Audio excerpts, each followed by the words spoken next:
Welcome to Healing Voices Project, where we share stories of addiction, grief, recovery, and courage. And also from people who work every day in the field of substance abuse who discuss their experiences and advice. I'm Mike Torville, your host. Thank you all for joining us.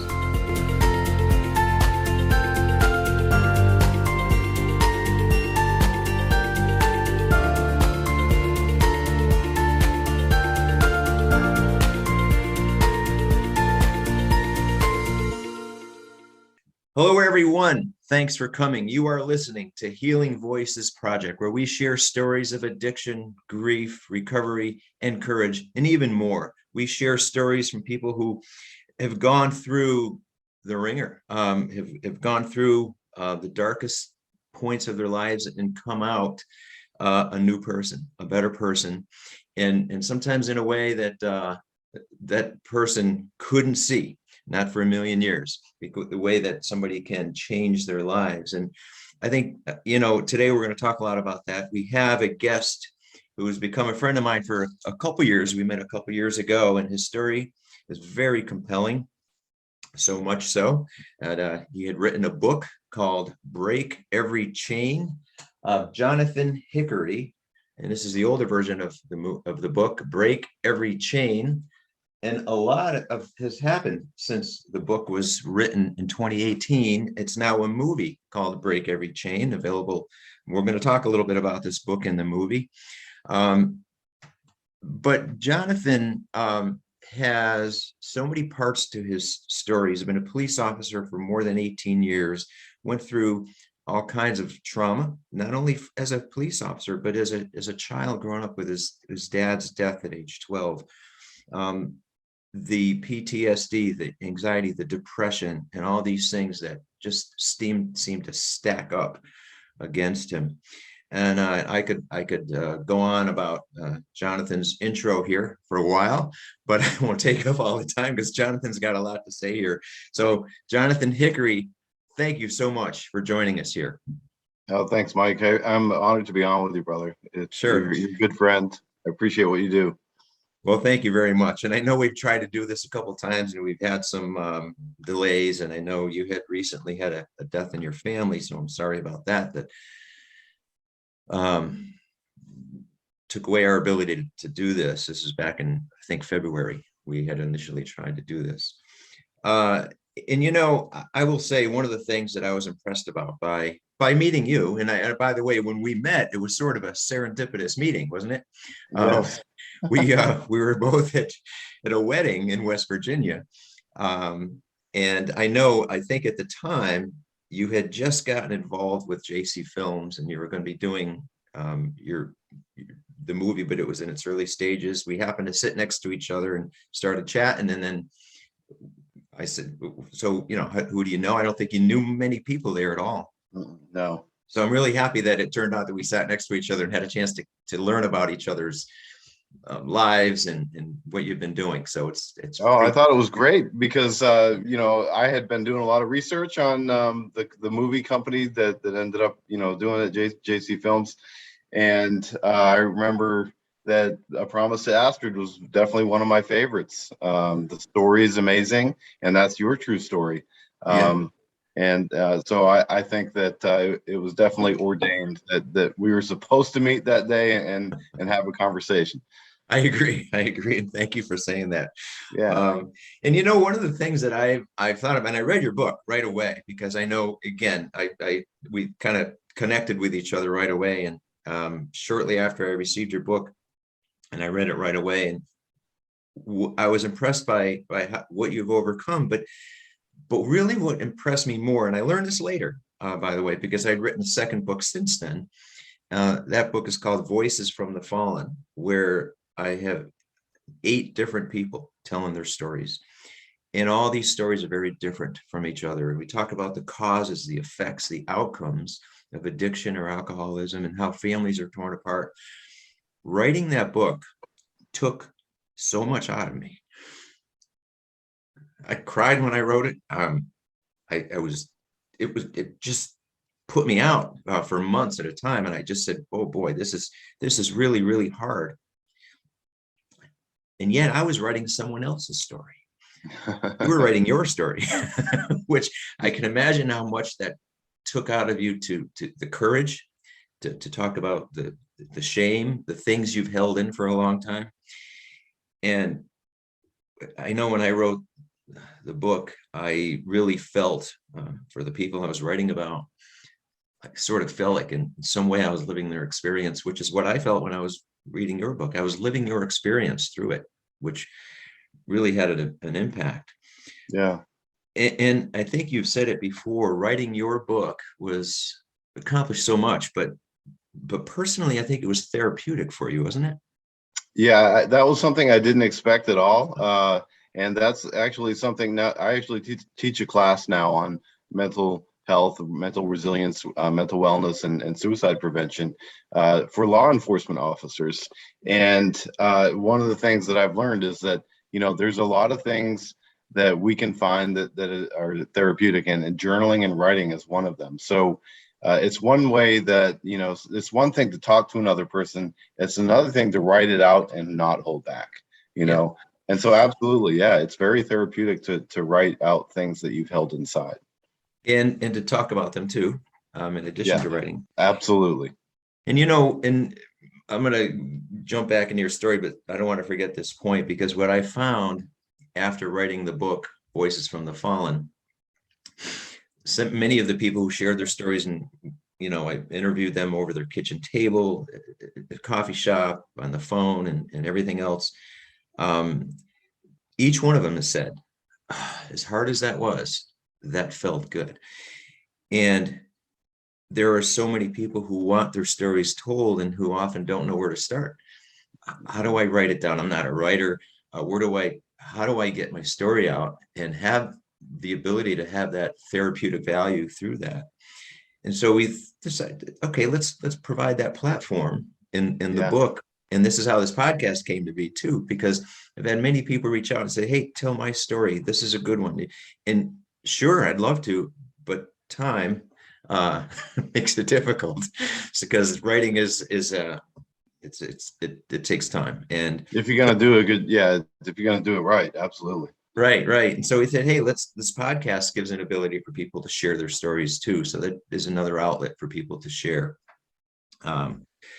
So now back to Jonathan Hickory. Wow. So Okay. you had some going back, and I know you've talked about unresolved trauma, and this is a theme I know that you speak about quite a bit, but it begins, and so often isn't identified. It begins in an early age. And I know in your case, I think a lot of this began when you were 12 years old.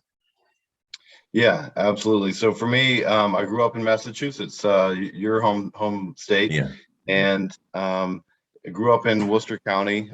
And I came from a very normal family. My childhood was wonderful. Like my father was an abrasive engineer, or an engineer in abrasive technologies, whatever the heck that That means. sounded different, an abrasive Yeah, engineer. yeah. Oh yeah, no, he wasn't an abrasive guy. He was a good guy, but just my hero, my dad was my hero. And he was the breadwinner for our family. He was the provider. My mom had an education in nursing, but she hadn't worked in the field for many years. She was a homemaker. She ran a bed and breakfast before Airbnb was even a thing. She ran a bed and breakfast out of our colonial historic New England home. And even back in the 80s, we were getting $100 a night. So we must have been doing something right. But we had a pool, and we had 7 acres, and just, had a pond behind our house. I could go fishing whenever I wanted, and just all sorts of fond memories of childhood. And that all kind of was completely destroyed and shattered when I was 11 years old, right before my father passed away. And my mom, sat my younger sister and I. She was 9 and I was 11.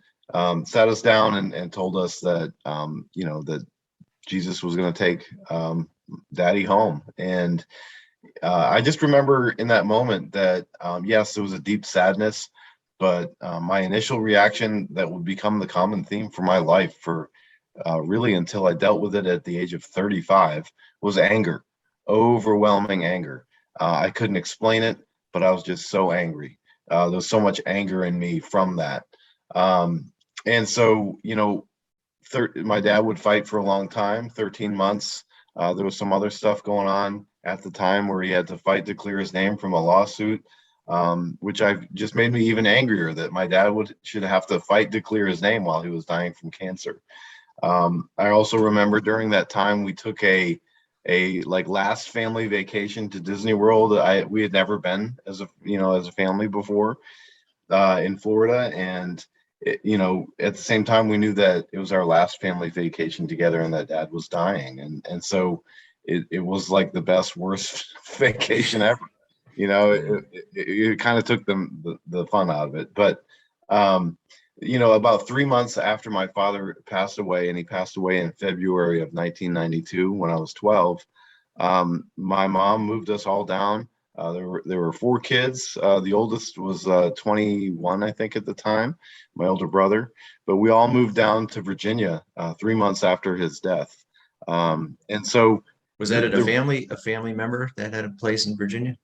no. So the reason that we did that is my mom suddenly had to provide, and she was desperately searching for a place of employment, a place to be a nurse and make a decent income to support the kids. And she could not find a job anywhere in Massachusetts or New England. And she had a friend from nursing school, who was working down here in Virginia at the University of Virginia Medical Center.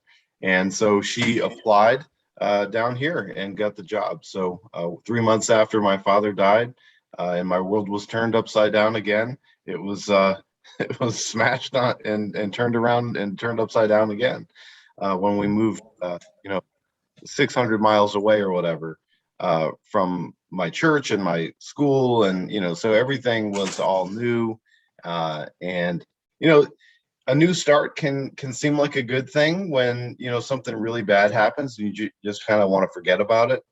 But if you don't face it, if you don't get counseling, if you don't talk about it, if you don't deal with it, then that unresolved trauma, eventually it'll start to eat at you and it'll start to cause problems. And then that's where addiction starts. That's where, relationship problems start. That's where unhealthy behaviors start. And so as you continue your life, it won't go away. You have to face it.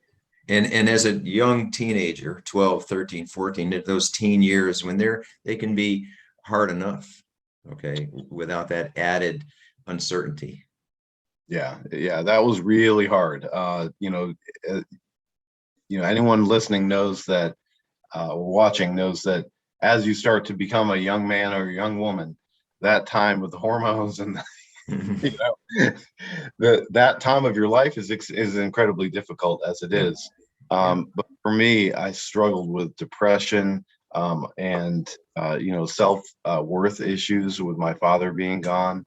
I felt like I just had this constant feeling that everyone in the world was thriving and doing well, and I was drowning. I always felt like my life was broken, and I knew it, and there was nothing I could do to change it. And I was stuck in my own version of the world that was horrible and awful, and I hated it. And I felt like everybody else around me just had no clue that, the prison that I was in. And that affected my daily, again, it was anger. Every day I was angry at myself. I was angry at the world. I was angry at God for taking my dad. And even as I became a licensed driver at the age of 16, that the anger came out in my driving behavior, reckless driving and things like that. It's a kind of a dangerous thing. Yeah. Oh, definitely. Definitely. And as you grew through that, even back then you were younger, you didn't recognize, oh, I need to talk with somebody. You're still forming yourself, and you held it in is the point, because you didn't have an outlet to work through it. So as you went through high school, what did you take on a job or career that I know it wasn't initially as a police officer? Yeah, no, not initially. I had several jobs. I job hopped like crazy. And I think that job hopping sometimes can be a sign of unrest in your life. when you go from job to job to job to job. Sometimes that shows a lack of inner peace because you're seeking happiness, or you're seeking achievement, or you're seeking whatever, from seeking validation from the job. But I just wanted to say real quickly that, talking about talking to someone and holding it in, I believe there were a few times where my mom tried to park me in front of some sort of a counselor when I was a teenager, and I just wouldn't have it. 16, 17 years old, and at that point I felt like I was making my own decisions, and I didn't want to talk. You have to be ready for it too. You have to be ready to let it out. But yeah, so I job hopped for a while. I was a cashier at a grocery store for a while. I even managed a flower shop for 2 weeks. Little known fact. Can't picture that, but okay. Yeah, it wasn't my thing. But I also worked at Tuffy Mufflers, where putting mufflers and brakes on. That's kind of scary. I really didn't know what I was doing, but some other stories, side stories there. But yeah, I had lots of different jobs, and then I ended up I was delivering medical supplies for a while, and then was started to get into the information technology field, and I felt like that was my thing because back in the teen years I didn't have a lot of friends. Those bullies picked up on my depression and self-esteem issues. It was hot on their radar, so I dealt with bullying as well. You were a so target. Yeah. I kind of withdrew a little bit, Yeah. and I isolated, and I was kind of a nerdy kid, and so computers were my thing. This was back before everybody did computers. This was only the nerds were doing the computers back then. Yeah. So I got into IT for a little while, and then the 9/11 terrorist attacks happened. Yeah. And that at that time, that caused my company to go bankrupt from Chapter 11 bankruptcy. A lot of .coms were failing around that time. Yeah. And I just felt like I needed a job that I felt a strong calling towards law enforcement. I really feel like God lays it on our hearts.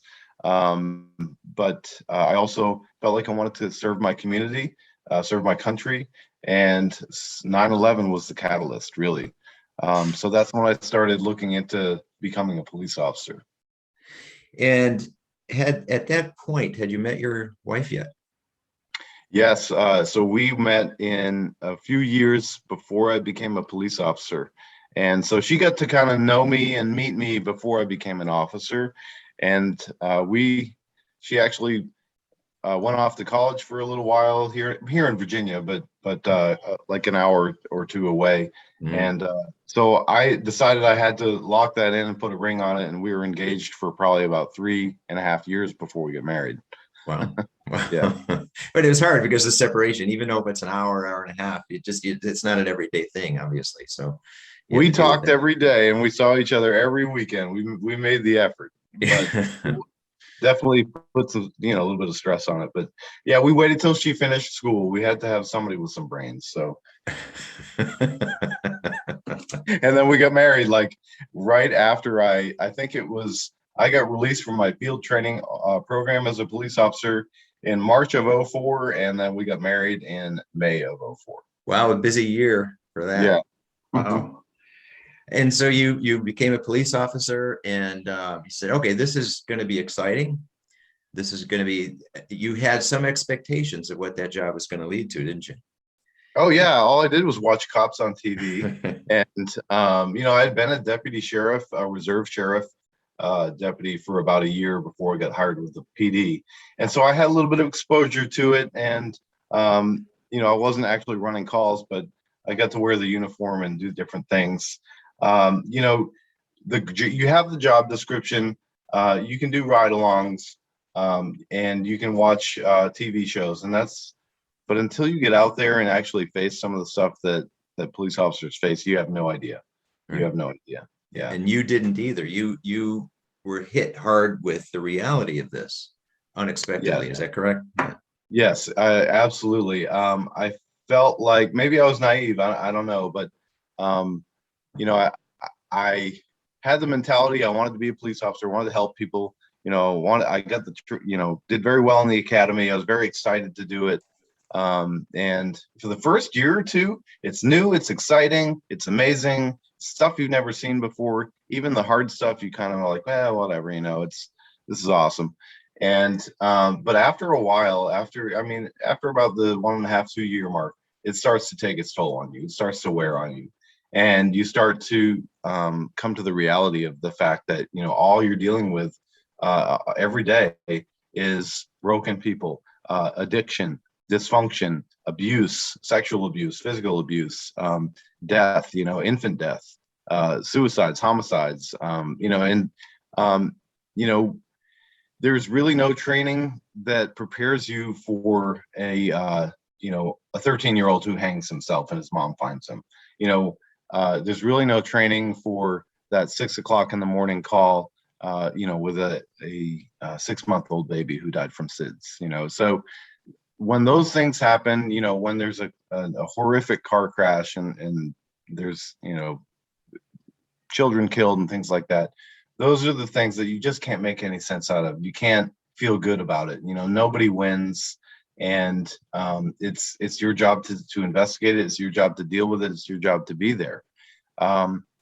We try to stuff it away because if you become over emotional about these things, it will hinder your ability to work. It'll hinder your ability to do your job. And so we stuff it away. And there's a culture in police work, and it's very alive and well. There's a stigma against getting help. There's a stigma against talking through it.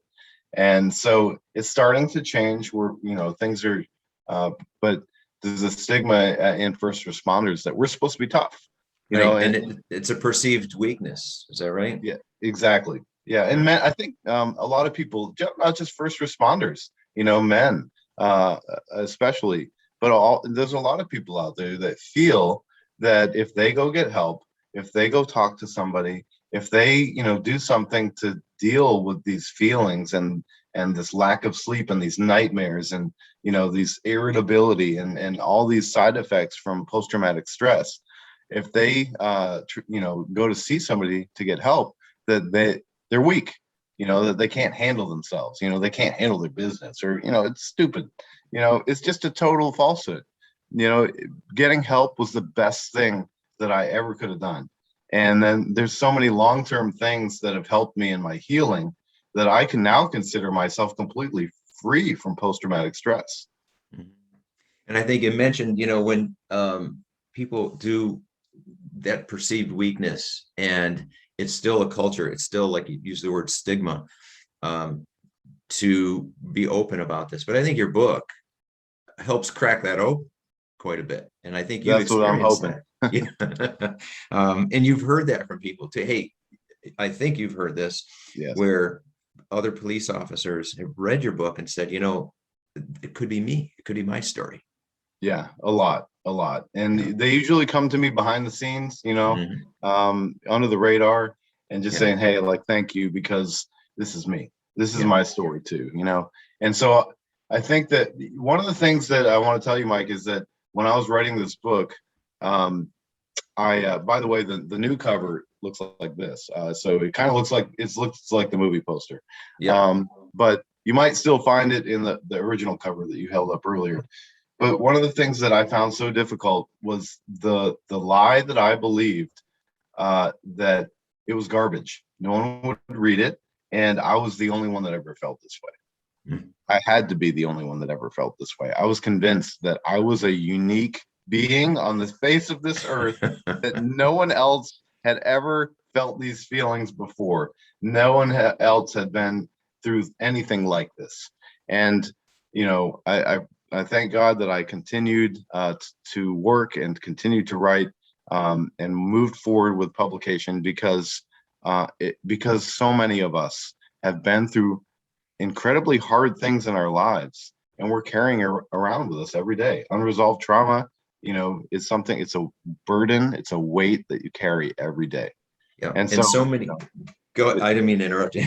Oh no, it's just, and so I'm just so glad that it can help people, because that's how that's how we help others, is by sharing our story, and how we got help. Yeah, and that feeling of being you're the only one. A lot of people feel the same thing that you said, that they're the only ones, but knowing that other people making your story relatable. Others can relate to it and say, hey, you know what? If what Jonathan did, maybe that'll work for me too. But more to it, I think, when you're in the, and we'll get into the how things transpired, but when you were in the deepest, darkest point of your life, a common thought is nothing's going to change. There is no point in continuing. Right. And yet you're a good example that things do and things can. Now, as you went through a couple of years, you started, because you weren't, it doesn't sound like you weren't drinking or early on as a teen, and you got into the police work. And what caused you to start drinking? Police work. Yeah.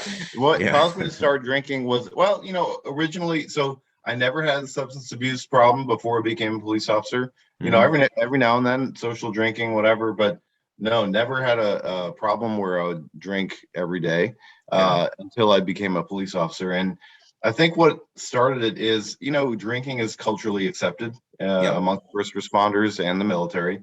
And it was something where, there would be poker games that I would go to and things like that. Other officers go to their homes, and, the common theme was alcohol. And so I felt like it was something that was accepted in the culture.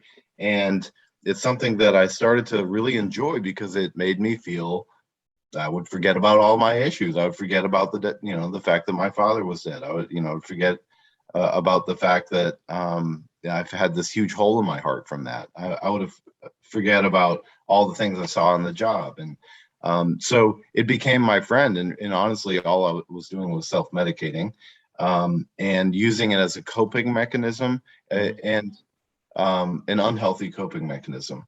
And as I continued to use alcohol, it became more and more and more of a problem, to the point where 10 years had gone by and I had become a functioning alcoholic, to the point where I had to have it every day. I would spend between $300 and $350 a month on beer, wine, liquor, whatever it took to get the job done.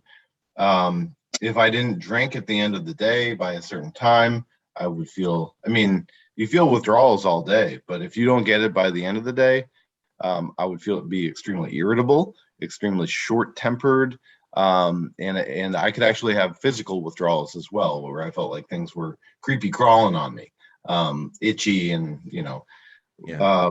so it affects your health in so many ways, there's countless ways. But and then every day I would have a headache, so that makes you irritable, So it was something that I would never drink and drive. I would never drink, at work or go to work, intoxicated. And I felt like somehow that made me not an alcoholic. I felt like somehow that made me better than all these people that I was arresting for drunk driving and whatever, because I would never cross that line. But you felt you had it under control. Somewhat. I felt like it, yeah, somewhat. Yeah. And if you're Googling like how many drinks a day does it take me before you're an alcoholic, like that's a sign that you probably have a problem, right? Yeah. And that's what I was doing. I was in denial about it, very strongly in denial about it. But I was hiding alcohol from my wife, and she would never, for years, I had this problem, and she would only see a beer bottle, maybe two, in the trash can in the morning and think, oh, well, that's 1 or 2 beers, no big deal. Well, she didn't know about the bottle of liquor, that I had half drank, or the entire bottle of wine, in addition to the 2 or 3 beers that I had drank, that I would keep hidden from her. So if you're hiding, that's another indication that there's a problem. And, it's really hard once it sinks its teeth into you. Just like drugs, alcohol, drugs, it's all the same stuff. Once it gets its teeth into you, it's hard to walk away from. Yeah. It's really hard. And then the stress of hiding it, not only from your wife, your family, but work and anyone around you.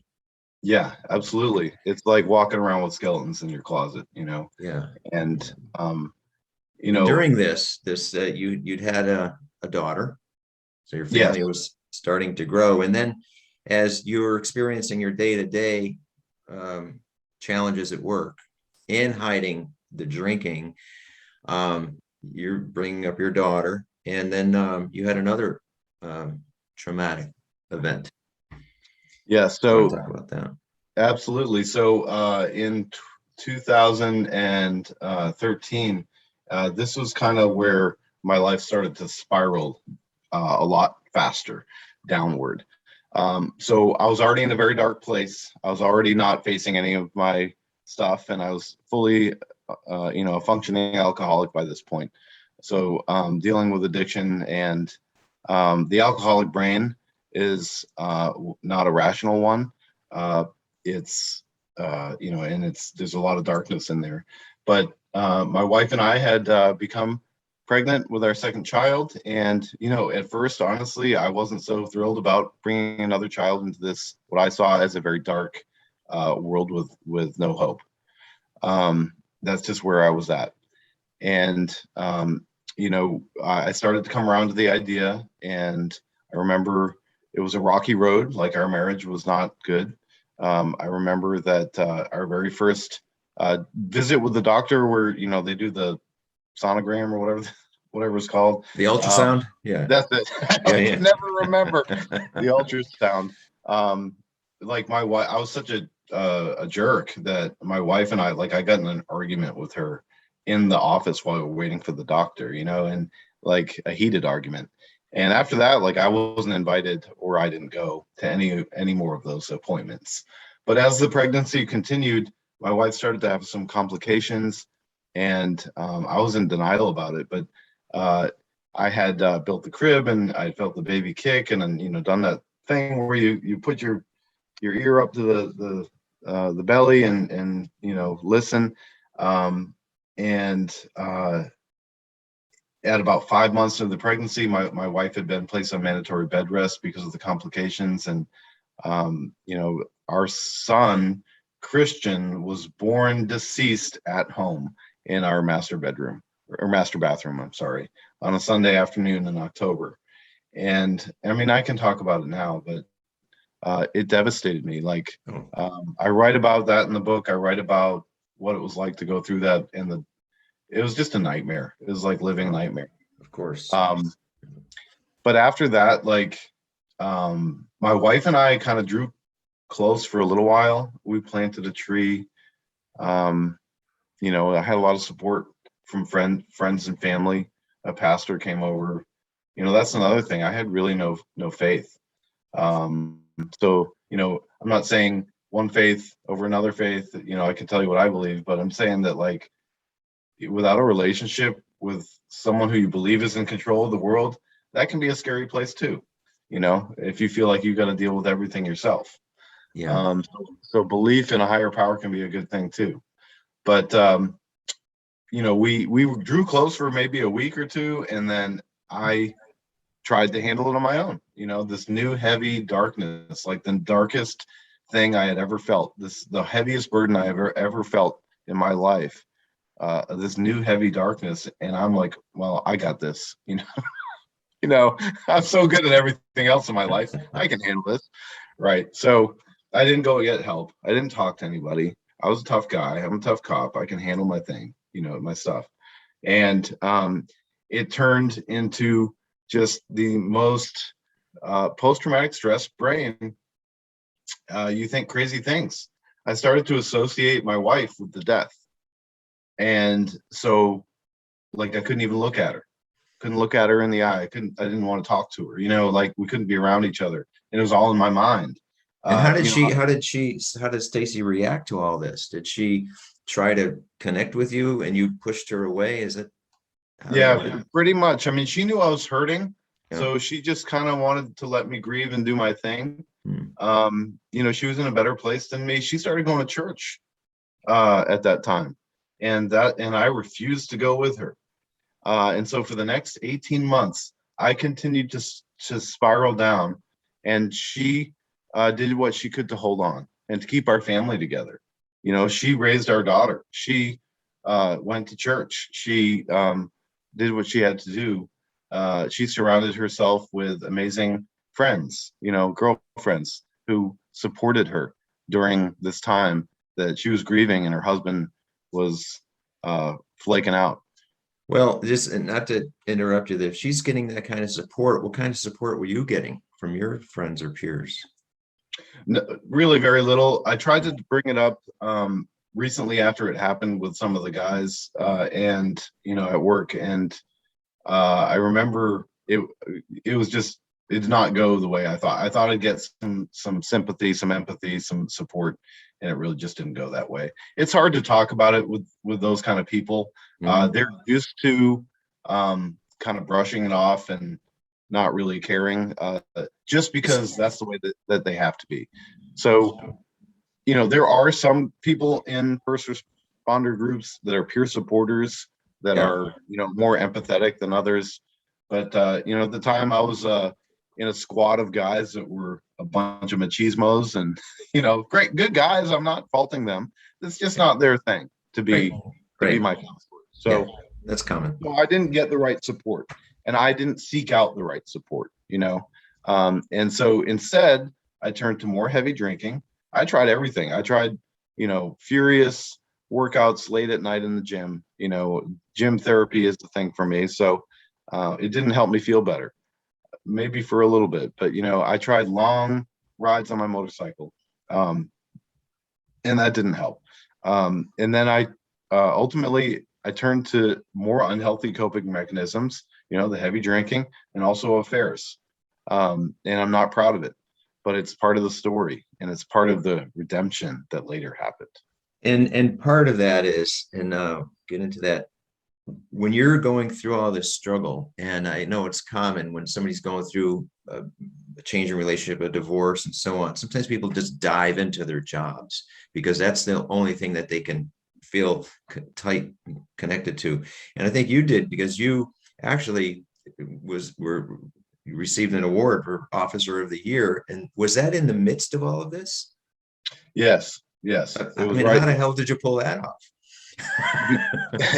Because it's exactly right. It's all I was doing. I was the only thing left in my life that hadn't crumbled, that I was still good at, was my job. And so I focused on, doing everything I could. I would put in extra hours at work and do everything I could there. But meanwhile, I wasn't taking care of my family. Right. You did it at the expense of so many important things. Right. Yeah. Yes. And so while, so I think it's pretty common is that, at least from what I've seen, is that if you're, especially in police work, like if that's all you got left and your personal life starts to crumble, then you embrace the only thing you have left, which is your job. Yeah.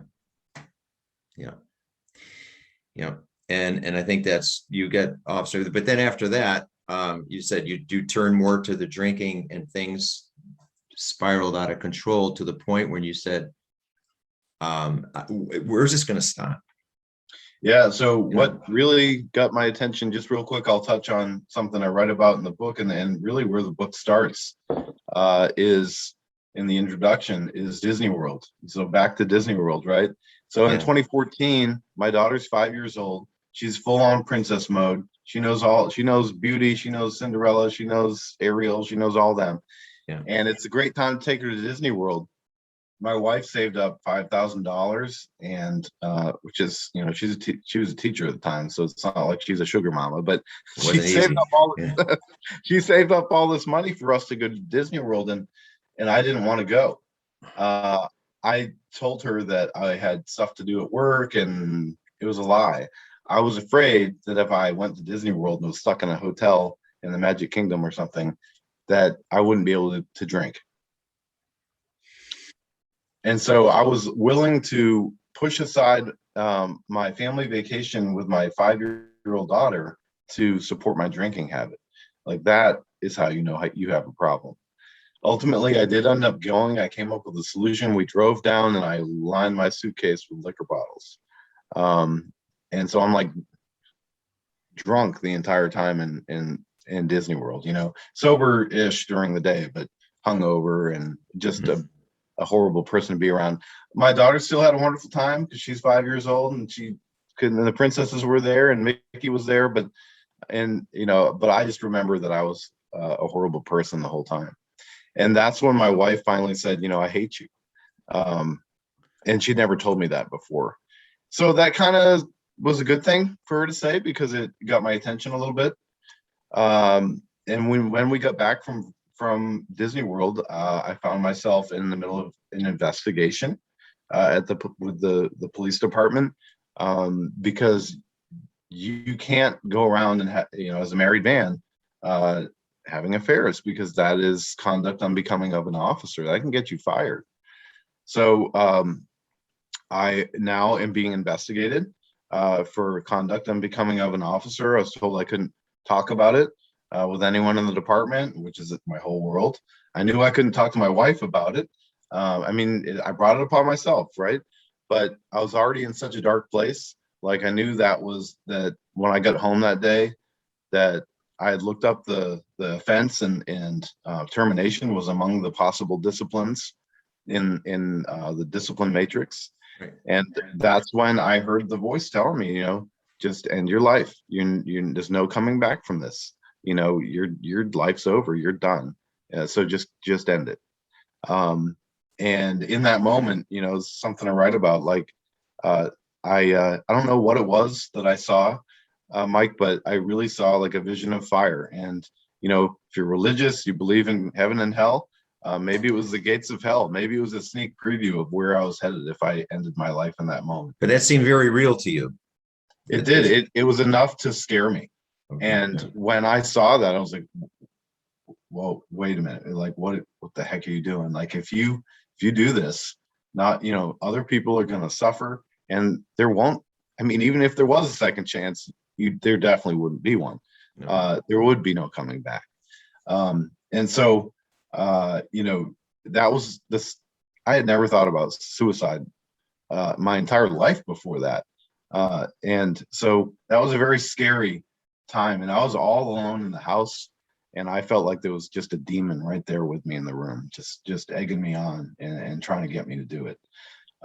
It was a very dark time. It was the darkest time probably of my entire life. But that's where the comeback started.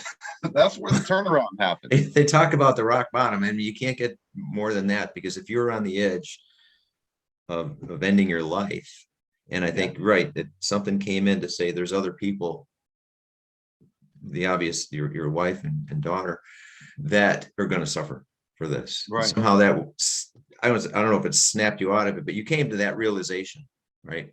Yes. And what happened right after that? Well, right after that, it's a long story. There's a lot in the book about it, but so after that, I decided that I wanted to try to start going to church. That was my first step towards some sort of turnaround, some sort of change in my life. And that was incredibly difficult to do because when you walk into the house of holy, when you walk into a church and you feel like everybody around you is perfect, and even though they're not. There you go again. Yeah. But you feel like you're walking in shame and darkness. Yeah. And you feel heavy, and you feel like you don't belong there. Okay. And so, but the church was very welcoming, and I was very, so that was no problem. So I was thankful for that. And that was one thing that I started. I went to my, this is something I left out of the book, but I put in the afterword later. So now there's an afterword that talks about this, is that I went to work the next day, or, the next day that I went to work, and I went to my commanding lieutenant, and he knew about this investigation. He didn't know maybe all the details, but he knew that I was in hot water. Yeah. He knew that I was hurting. And I went to him, and I still didn't ask for help, but I looked at him and I said, Lieutenant, what am I supposed to do? I can't talk to anybody about this. Like, I'm afraid I'm going to lose my job. I can't support my family. Like, what do I do? Mm-hmm. And he saw that look of panic in my eyes.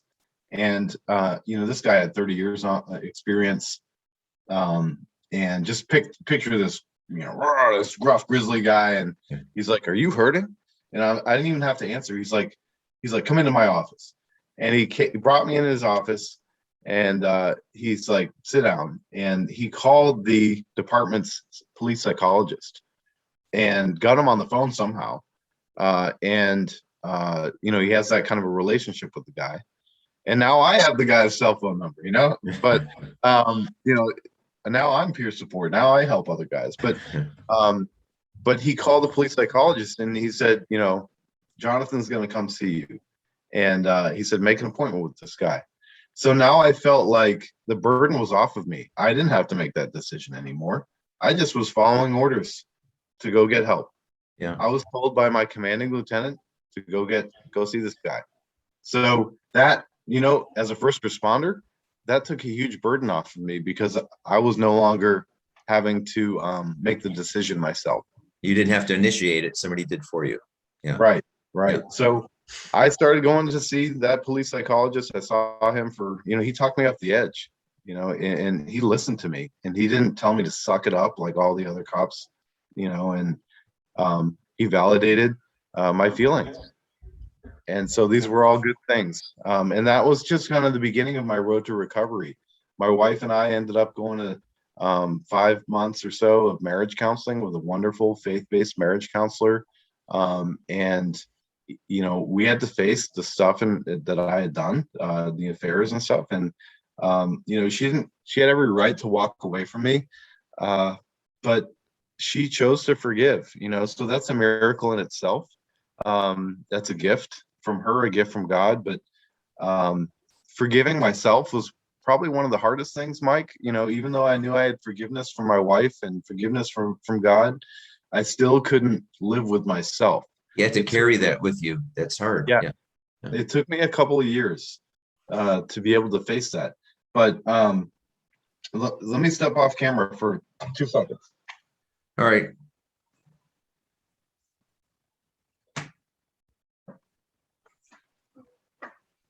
Okay, so I'm back. I'm sorry for the interruption. That's quite all right. I wanted to share this with you and our viewers. If you're listening, you have to come watch the video now because you have to see this picture. But so this is life today. Okay, I'm going to hold it up like so that people can see. Oh yeah. But that's our family now, and so and Stacy is the beautiful. I'm bad at this. This is Stacy, my wife. Yeah. The real hero of the story.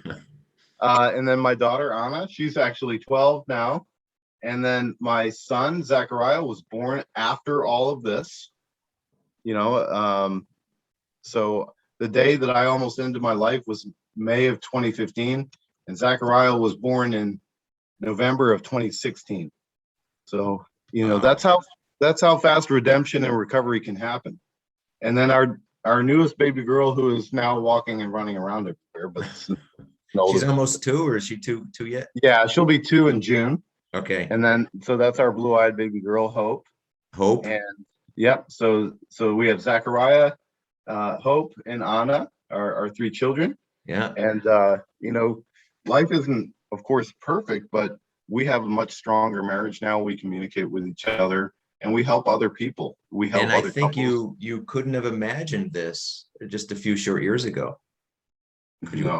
No, because I gave up alcohol. That's another thing that has helped me immensely to heal, amongst other things. But different kinds of therapies. I went to a men's group. Still go occasionally now, but I've been a part of this men's group for almost 7 years now. And I never could have imagined that from May 2015 to now, how my life would turn around, and how if you're willing to be vulnerable and maybe not always dump the junk on people, right? But be vulnerable with your own experiences and encourage others that there is hope. Encourage others that through a little bit of hard work and getting the help that you need, that you can turn your life around. It's never too late. No, and it does take, I use the word courage a lot, because, and so many people said it was one of the hardest things they've ever had to do was to use the word vulnerable, is allow yourself to be vulnerable. And you talked about shame earlier and the things that you just put out there. and you say, all right, this is who I am.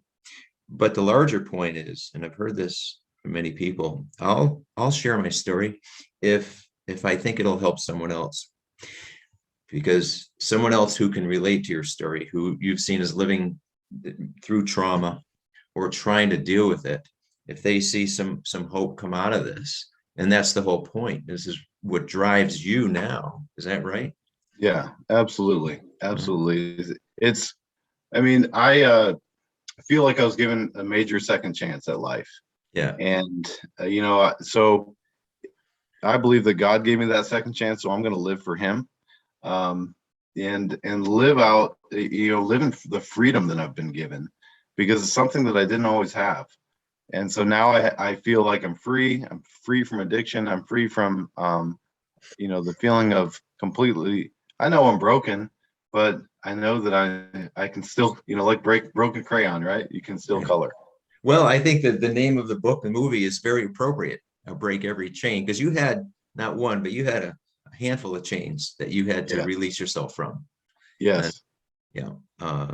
Now, if and I know you and I, we could probably talk all day long, and we could have a series. I think if we did this, but I really appreciate you sharing your story. And I, before we start to wrap up, there's a couple things. One is the movie's out, and the movie and the book are both out, and it's available on Amazon and different outlets. The book is available on Amazon and different outlets too. But and before I forget, I don't mean to jump around, but I think it's important what you said about Stacy's addition to the book. And I think the points of view from others, and I think her point of view, and I haven't read that section yet, I'd love to.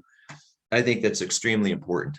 And I think you could see how does a spouse, a friend, a coworker deal with someone, and how do they draw the line as to where to support, where to stop enabling or support. And there's a fine line in there that I think is so difficult for people to know what to do. Yeah. Yeah. One thing that, I think we didn't talk about is that when I gave up alcohol, I told her, I had reached the point where I knew I had to make a decision.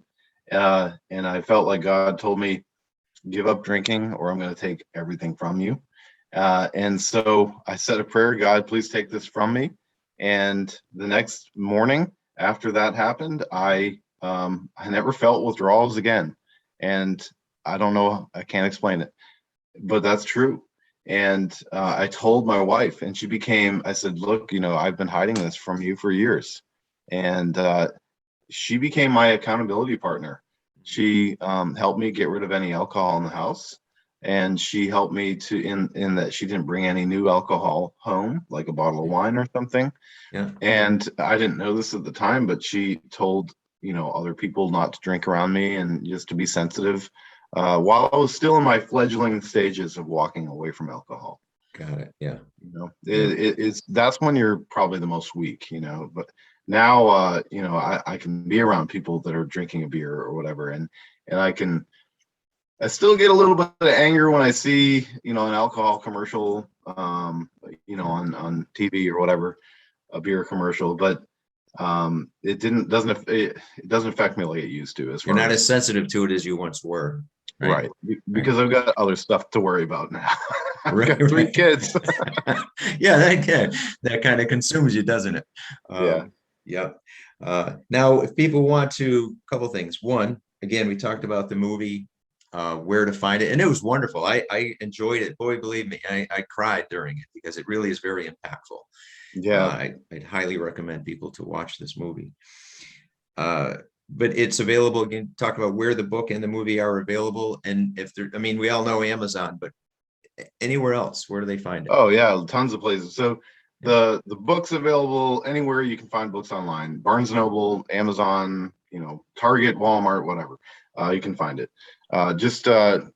It might be the original cover or it might look like this, but Break Every Chain, Jonathan Hickory. It's won several awards. It's unlike any book you'll ever read. I guarantee that. And the movie. So if you just go to breakeverychainmovie.com, all one word, breakeverychainmovie.com, then all the streaming sites that it's currently on are on the website. But it's on like Amazon. It's on, if you're a PureFlix subscriber, it's on PureFlix right now. And it's on Vudu, which is Fandango's streaming service. Okay. It's also on like Google Play and Apple TV or iTunes Movies, all that stuff. So pretty much anywhere you want to find it, you should be able to find Break Every Chain, the movie, as well. And the movie, by the way, has won over, I think we're up to 21 Wow. film awards That's impressive, nationwide. Yeah. Tim Steerfoss, our director, he is so gifted, so incredible. And I hope he makes more movies in the future because he really has a gift. Well, it was impactful. It really was. It was emotional, and it kept me right from the start. Yeah, I'd highly recommend it. No wonder, not surprised it just won awards. Oh yeah, lots and lots. Yeah, so thank God for that. Yeah, yeah. Now, if anybody wanted to get in touch with you, Jonathan, is there a good way for them to reach out to you? Yeah, sure. So there's so if you go to the breakeverychainmovie.com website, there's a contact form there, or you can email me. It's breakeverychainmovie@gmail.com. I'm on Facebook. I'm not hard to find. You know, you can reach out to me there. I'm no big shot. I'll help anybody, talk to anybody. There's also a Break Every Chain Movie Facebook page, and you know, so there's lots of different ways to find me. Okay, great. We'll put that out. We'll put the website in too. So, all right. Well, that's fantastic. I appreciate you coming on. And I know, again, we could go on, but this podcast may turn out to be as long as the movie, you know. I don't know. but I do appreciate it, Jonathan. It's always great talking with you. And we'll stay in touch. And thank you, everybody, for listening. I hope you found this impactful, inspiring, because I did. And I would encourage people to share this with as many people as you can. All right. Well, thanks, everybody. And Jonathan, thank you. We'll talk real soon. All right. Thank you. All right. See you later. All right, my brother. Yeah. Be well. Yeah, man. We'll talk soon. I can't wait to see the finished product. Yeah, I know. It'll be a few weeks. We'll be talking. All right. Yeah, Now, no see problem. if I can get this squared away. All right. All right. Talk to you. See you. All right, man. We'll see you. Have a great day. All right.